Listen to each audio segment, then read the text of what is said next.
Oi, meu nome é Padre Mike Schmitz e você está ouvindo o podcast A Bíblia em um Ano, onde encontramos a voz de Deus e vivemos a vida através das Escrituras. O podcast original, The Bible in a Year, foi produzido pela Ascension e essa é a versão brasileira traduzida pela Heitor e dublada pelo Leandro. Usando a linha do tempo da Bíblia Grande Aventura, vamos ler de Gênesis até Apocalipse, descobrindo como se desenrola a história da salvação e como nos encaixamos nessa história hoje. É o dia 279. Hoje vamos ler Neemias, capítulo 11, Esther, capítulos 8 e 16, e Provérbios 21, versículos de 17 a 20. Como sempre, a Bíblia que eu uso todos os dias é a Bíblia da Grande Aventura, da Ascension em inglês. Você pode acompanhar usando qualquer Bíblia que você preferir. Nós recomendamos a Bíblia do Peregrino. Se você quiser saber quais são os seus próximos capítulos ou marcar o quanto você já leu, é só baixar o plano de leitura de graça no link na descrição do vídeo. E se inscreve no canal e ativa o sininho, aí a gente vai aparecer pra você todos os dias nesse ano e você não vai perder nenhum episódio. E eu fico aqui pensando, quantas pessoas será que ouvem essa parte todo dia? Tipo, ouve ela inteira, sem pular. Sei lá, bateu a curiosidade. Se você ouve tudo sempre sem pular, comenta aqui embaixo pra eu saber. Enfim, porque hoje é o dia 279 e você já sabe como fazer pra baixar o plano de leitura, já sabe que dá pra se inscrever. Então, acho que eu falei tudo. Vamos lá, dia 279. Vamos ler Neemias 11, Esther 8 e 16 e Provérbios 21, versículos 17 a 20. O livro de Neemias, capítulo 11. Repovoamento de Jerusalém 2. As autoridades fixaram sua residência em Jerusalém, e o resto do povo foi sorteado para que 1 de cada 10 habitasse em Jerusalém, a cidade santa, e 9 em seus povoados. O povo cobriu de bênçãos todos os que se ofereceram voluntariamente para morar em Jerusalém. Lista dos chefes da província que fixaram sua residência em Jerusalém e nos povoados de Judá, cada qual residiu em sua propriedade em seu povoado, leigos, sacerdotes, levitas, doados e servos de Salomão. Em Jerusalém residiam judaítas e benjaminitas. Judaítas: Ataías, filho de Osias, filho de Zacarias, filho de Amarias, filho de Safatias, filho de Malaleel, descendente de Fares. Maasias, filho de Baruque, filho de Col-Oza, filho de Azias, filho de Adaías, filho de Joiarib, filho de Zacarias, filho de Selone. Total de descendentes de Fares que habitavam em Jerusalém, 468 homens de recursos. Benjaminitas: Salo, filho de Mosolã, filho de Joed, filho de Fadaías, filho de Calaías, filho de Maasias, filho de Eteel, filho de Isaías e seus parentes, 928 homens de recursos. Joel, filho de Zecri, estava à frente deles, e Judá, filho de Azana, era o vice-prefeito da cidade. Sacerdotes: Gedaías, Joiarib, Jaquim, Saraías, filho de Elcias, filho de Mosolã, filho de Sadoc, filho de Maraiote, filho de Aquitobe, comissário do templo, e seus 822 parentes que trabalhavam no templo. Adaías, filho de Jeroam, filho de Felelias, filho de Amsi, filho de Zacarias, filho de Fassur, filho de Melquias, e seus 242 parentes, chefes de família. Amazai, filho de Azareel, filho de Aase, filho de Mosolamote, filho de Emer, e seus 128 parentes, homens de armas. Seu superintendente era Zabdiel, filho de Agadó. Levitas: Semeías, filho de Azub, filho de Esricã, filho de Asabias, filho de Buni. Sabatai e Josabade, chefes levitas à frente do serviço externo do templo. Matanias, filho de Micas, filho de Zabde, filho de Asaf, que dirigia o canto e entoava a ação de graças. Becbessias, o segundo de seus irmãos. Abdias, filho de Samua, filho de Galal, filho de Iditon. Total de levitas residentes na cidade santa, 284. Porteiros: Acube, Teumon e seus irmãos, que montavam guarda nas portas, 172. O resto de Israel, dos sacerdotes e dos levitas, se estabeleceu nos povoados de Judá, cada qual em sua propriedade. Os doados habitavam no Ofel, Sia e Gasfa estavam à frente dos doados. O encarregado dos levitas de Jerusalém era Ozi, filho de Bani, filho de Asabias, filho de Matanias, filho de Micas. Era um dos descendentes de Asaf, encarregados do canto no serviço do templo.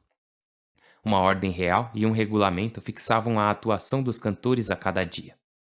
Fetaías, filho de Mesezebel, descendente de Zara, filho de Judá, estava a serviço do rei para todos os assuntos do povo. Nas aldeias e campos também habitavam judeus.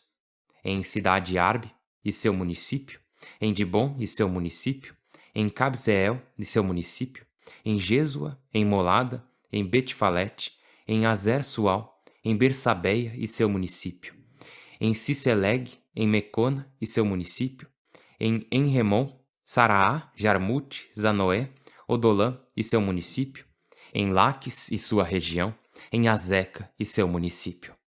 Estabeleceram-se de Bersabeia até o vale de Enon. Os benjaminitas habitavam em Gabá, Macmás, Aía, Betel e seu município, Anatote, Nob, Ananias, Azor, Ramá, Getaim, Adide, Seboim, Nebalate, Lode e Ono, e no Vale dos Ferreiros. Grupos de levitas residiam em Judá e Benjamim. O livro de Ester, capítulo 8. Triunfo dos judeus. Nesse dia, o rei Assuero entregou a rainha Ester à casa de Amã, o inimigo dos judeus. E Mardoqueu foi apresentado ao rei, que já sabia por meio de Ester sobre o parentesco que tinha com a rainha. O rei tirou o anel que havia recuperado de Amã e o entregou a Mardoqueu. Ester confiou a Mardoqueu a administração da casa de Amã. Ester voltou a falar com o rei. Caiu a seus pés, chorando e suplicando-lhe que anulasse os planos perversos que Amã havia tramado contra os judeus. Quando o rei estendeu para Ester o cetro de ouro, ela se levantou e ficou de pé diante do rei. Depois disse: Se agradar ao rei e quiser fazer-me um favor, se minha proposta lhe parecer boa e se estiver contente comigo, anule por escrito a carta de Amã, filho de Amadates, de Agag, que havia mandado exterminar os judeus nas províncias do império. Porque como poderei ver a desgraça que se abate sobre meu povo? Como poderei ver a destruição de minha família? O rei Assuero disse então à rainha Ester e ao judeu Mardoqueu: Vistes que dei a Ester a casa de Amã, e o enforcaram por atentar contra os judeus. Quanto a vós, escrevei em nome do rei o que vos parecer sobre os judeus e selai-o com o selo real, pois os documentos escritos em nome do rei e selados com seu selo são irrevogáveis. Então, no 23º dia do mês de junho, ou seja, Sivan, foram convocados os notários do templo, e tal como ordenou Mardoqueu, redigiu-se um documento destinado aos judeus, sátrapas, governadores e chefes das províncias, 127 províncias da Índia até a Etiópia. A cada província em sua escritura e a cada povo em sua língua. Aos judeus em seu alfabeto e sua língua. Redigiram um documento em nome do rei Assuero, o selaram com seu selo e enviaram as cartas por mensageiros montados em cavalos velocíssimos, puros sangues das cavalariças reais. Em tal documento, o rei concedia aos judeus de todas e de cada uma das cidades o direito de reunir-se e defender-se, de exterminar, matar e aniquilar todas as pessoas armadas de qualquer raça ou província que os atacassem. Também suas mulheres e crianças, além do direito de saquear seus bens em todas as províncias do rei Assuero, no mesmo dia, o 13º do mês de março, ou seja, Adar. Capítulo 16. Cópia da carta. O imperador Artaxerxes, aos governadores das 127 províncias, da Índia até a Etiópia, e a todos os que são leais a nós, saúde. Considerando que muitos, quanto mais benefícios e mais honra recebem de seus benfeitores, mais se ensoberbecem, e não só procuram maltratar nossos súditos, pelo contrário, não podendo dominar sua própria arrogância, conspiram contra seus próprios benfeitores, apagam do coração humano o sentimento de gratidão e, mais ainda, ensoberbecidos com os aplausos dos malvados, pensam escapar à justiça do Deus que sempre vê tudo e odeia os maus. Considerando que com frequência muitos constituídos em autoridade, influenciados pelos que acreditavam amigos, aos quais confiaram o andamento de seus assuntos, foram vistos envolvidos em desgraças irreparáveis e convertidos em cúmplices do assassínio de inocentes, porque a maldade dos amigos, à base de sofismas enganosos, prevaleceu sobre a íntegra nobreza de sentimentos dos governantes. Basta olhar não para as anedotas que nos contam da antiguidade, mas diante de nossos próprios olhos. Quantas maldades foram cometidas por essa peste de governantes indignos? Por isso procuraremos que no futuro todos tenham garantidas a tranquilidade e a paz no reino, efetuando as mudanças convenientes e julgando sempre com benevolência e equidade os assuntos que se nos apresentem. Constatando que Amã, de Amadates, macedônio, tinha de ser estrangeiro, não de nosso sangue e nossa fidalguia. Recebido por nós como amigo, experimentou o tratamento humano que damos a todos os povos, até o ponto de ter sido proclamado nosso pai e reverenciado por todos como vice-rei, mas não sabendo manter-se em seu cargo, planejou arrebatar-nos o poder e a vida, pois à base de espertos enganos pediu-nos a morte de Mardoqueu, nosso salvador e contínuo benfeitor, e a de Ester, nossa irrepreensível companheira no trono, junto com toda a sua raça. Com essas medidas, pensava deixar-nos isolados e passar o poder das mãos dos persas às dos macedônios. Resultando que não comprovamos que os judeus, condenados ao extermínio por esse criminoso, sejam malfeitores. Ao contrário, regem-se por leis justíssimas e são filhos do Altíssimo, do grande Deus vivo, que para nosso bem e o de nossos antecessores conserva o império com uma ordem excelente. Ordenamos que não deveis obedecer à carta enviada por Amã, filho de Amadates, porque seu autor foi enforcado às portas de Susa, com todos os de sua casa. O Senhor, dominador de tudo, deu-lhe imediatamente a pena que merecia. E que deveis expor ao público cópias desta carta e permitir aos judeus que sigam livremente suas leis. Além disso, ajudai-os a defender-se de quantos os ataquem, nesse mesmo 13º dia do mês de março, mês de Adar. Porque o Deus dominador, universal, transformou em dia de alegria esse dia trágico para o povo escolhido. Portanto, vós, judeus, celebrai com toda solenidade esse dia, marcado entre vossas festas solenes, para que agora e no futuro seja uma lembrança de salvação para vós e para os persas de boa vontade, e uma lembrança de destruição para vossos inimigos. Toda cidade ou região, em geral, que não agir conforme a presente ordem, será devastada sem piedade, a ferro e fogo. Nenhum homem porá o pé nela, e até as feras e as aves a detestarão.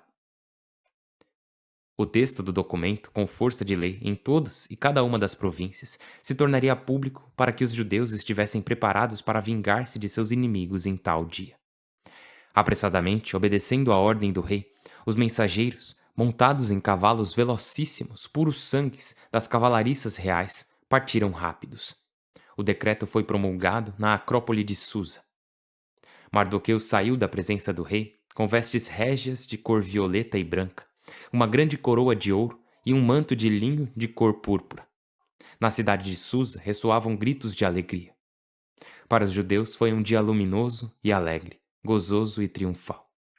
Em cada província e cidade aonde chegava o decreto do rei, os judeus se enchiam de imensa alegria e celebravam banquetes e festas, e muitos gentios se converteram, assustados com os judeus. O livro de Provérbios, capítulo 21, versículos de 17 a 20. Quem ama os festejos acabará mendigo. Quem ama vinho e perfumes não chegará a ser rico. O perverso servirá de resgate pelo honrado, o traidor pelo homem reto. É melhor habitar no deserto do que com mulher briguenta e de gênio ruim. Na casa do sensato há um tesouro precioso, o insensato o consome. Pai Santíssimo, nós te louvamos e agradecemos. Agradecemos pela tua justiça, agradecemos pela forma como em tua providência e em teu amor, por nós, as coisas sempre acabam sendo colocadas no lugar certo. Senhor Deus, sabemos que no tempo certo, tu colocarás todas as coisas em ordem. Tu farás com que tudo seja como deve ser. E essas histórias de Neemias e de Ester são apenas uma amostra de como tu restaurarás e trarás justiça ao mundo. Senhor Deus, hoje, nesse dia, traga justiça às nossas vidas, traga reconciliação e cura aos nossos relacionamentos e acima de tudo, Senhor Deus, venha até nós e nos leve a Ti. Por Cristo nosso Senhor. Amém. Em nome do Pai, do Filho e do Espírito Santo. Amém. Então, vamos dar uma recapitulada rapidinho no capítulo 11 aqui do livro de Neemias. Tem essa honra, né, que é uma honra de poder viver em Jerusalém. Uma em cada 10 pessoas vão morar em Jerusalém e o resto, as outras 9 pessoas do sorteio, vão morar nas outras cidades. Ou seja, para decidir eles vão fazer um sorteio, né? Agora você tem vantagens e desvantagens, porque viver na Cidade Santa é um grande privilégio. Mas também viver na terra em que seus antepassados viviam, isso também é bem significante, né? Então vemos a lista de pessoas. E lembra que anteriormente em Esdras e Neemias vimos que os registros dessas famílias estavam muito bem definidos, né? Eles tinham tudo registrado, bonitinho, os nomes das famílias e dos chefes, né? Como diz lá. E com isso você tem essa organização de poder dizer: olha, eu não sei quem vocês são, então eu não posso te dar essa terra. E isso é muito importante. Assim como se não dá para provar que a pessoa era um levita, era descendente de Arão, então eles não podem permitir que ela sirva no templo, né? Tem que saber com certeza. Então tem essa questão de legado ancestral. Porque, lembra, todas as 12 tribos de Israel receberam alguma coisa. E não era necessariamente bom ou ruim, melhor ou pior. Tudo era bom. Tudo era bênção. Então, aqui você vê essa ideia que de onde você veio importa. A nossa origem pode, de muitas formas, afetar onde vamos acabar. E claro, nessa história que ouvimos e temos acompanhado por 279 dias, é uma história de pessoas que são boas, de pessoas que são ruins, é uma história onde temos pessoas utilizando os dons que receberam para o bem e pessoas usando os dons que receberam para o mal. Então, para nós, levando em conta que vivemos nesse mundo corrompido, essa ideia de que de onde você veio influencia a sua vida, não é algo que gostamos, né? Não gostamos nada dessa ideia. Porque você pensa, especialmente se você mora no Ocidente, não, independente do que meus pais ou meus avós tenham feito, eu posso seguir meu próprio caminho. E sim, na verdade isso está até na Bíblia. Lembra? Os profetas deixaram muito claro que você não deve ser julgado pelos pecados de seus pais, nem recompensado pelas virtudes dos seus pais. Porém, também temos passagens que dizem o contrário, que falam sobre maldições que duram 3 ou 4 gerações e de bênçãos que duram 1000 gerações. Então você vê que se trata de um paradoxo, não é uma dicotomia. Dicotomia é quando ambos os lados estão em conflito. Paradoxo é os dois serem verdade.